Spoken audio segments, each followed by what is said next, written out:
Hello, my friend. This is Bob Griggs, and we're continuing in our study concerning the attributes of God. Today, I want us to consider that God is self-sufficient. That means that God acts out his will without assistance. Although he uses creatures, it is his good pleasure, not his need, that governs his choices. God is self-sufficient. In Psalm 57 through 12, we read these words, "Hear, O my people, and I will speak. O Israel, and I will testify against thee. I am God, even thy God. I will not reprove thee for thy sacrifices or thy burnt offerings to have been continually before me. I will take no bullock out of thy house, nor he-goats out of thy folds. For every beast of the forest is mine, and the cattle upon 1,000 hills. I know all the fowls of the mountains, and the wild beasts of the field are mine. If I were hungry," and notice the word if, "I would not tell thee, for the world is mine, and the fullness thereof." God is self-sufficient. He doesn't need anyone or anything. He is self-sufficient.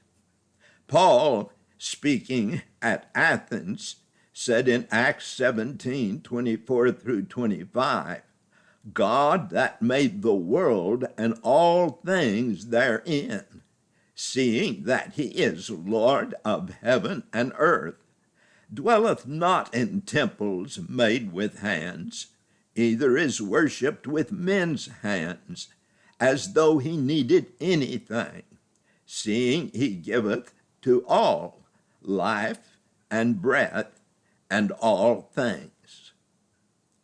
Take a deep breath right now. Do you realize it came from God? He is the one that created the greenery which produces the oxygen to give you breath. That is why we need to thank God for our food and our clothes. I'm wearing some jeans as I make this video, which is made out of cotton. Years ago, my wife and I went out into a cotton field, and we put on a cotton sack over our shoulder, and we put on some gloves, and we pulled some bolls of cotton. And it was an interesting experience. And that's what these blue jeans are made out of, is cotton that was produced in the cotton field. Now they use machinery to do all of what we used to do in pulling cotton.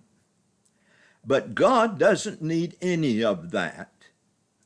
God is the self-sufficient one. In Romans 11:33 we read, "Oh, the depth of the riches, both of the wisdom." Now, all wisdom comes from God, beloved. Solomon asked God for wisdom in 1 Kings chapter 3 and verse 7 through 13. This was Solomon's prayer. "And now, O Lord my God, thou hast made thy servant king instead of David my father, and I am but a little child. I know not how to go out or come in. And thy servant is in the midst of thy people, which thou hast chosen, a great people that cannot be numbered or counted for multitude.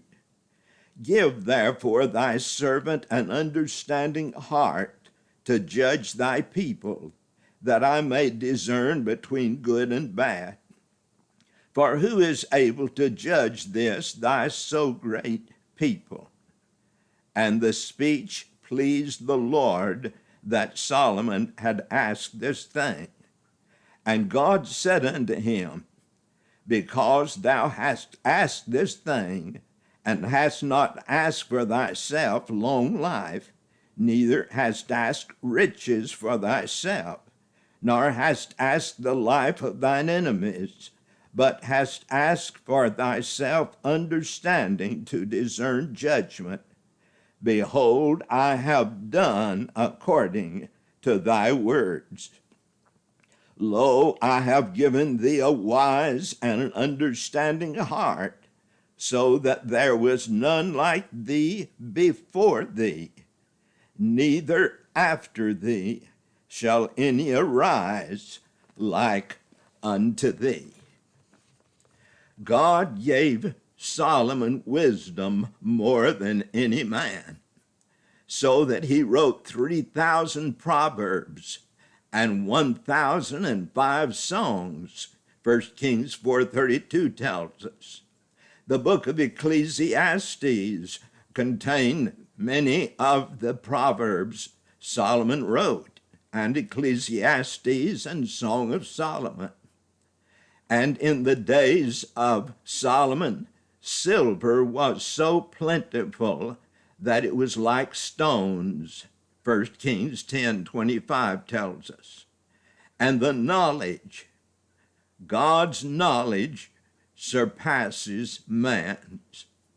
God gave man the ability to create the computer, cell phone, TV, airplanes, space travel, and new inventions. It's all of God. And we read in Isaiah 55 and verse 8 and 9, how unsearchable are thy judgments, and his ways, God's ways, are past finding out. Yes, beloved, in Isaiah 55, 8 and 9, he states, for my thoughts are not your thoughts, neither are your ways my ways, saith the Lord. For as the heavens are higher than the earth, so are my ways higher than your ways, and my thoughts than your thoughts. Yes, beloved, God's ways are so far above our ways. In Romans 8:36, for of him, of God, all creation, the universe, humanity, and through him, it's of God, and through him, God keeps the universe operating in harmony. He keeps the planets in space. He keeps the stars and the galaxies in the place he's put them. It's through him, because he is self-sufficient. For of him are these things, and through him they operate and exist, and to him all glory is due. Yes, beloved, all things are from God, to whom be glory forever and ever. Amen. He is the self-sufficient God. It's all of him, beloved. He is the self-sufficient one. Until next time, may God richly bless you. Goodbye.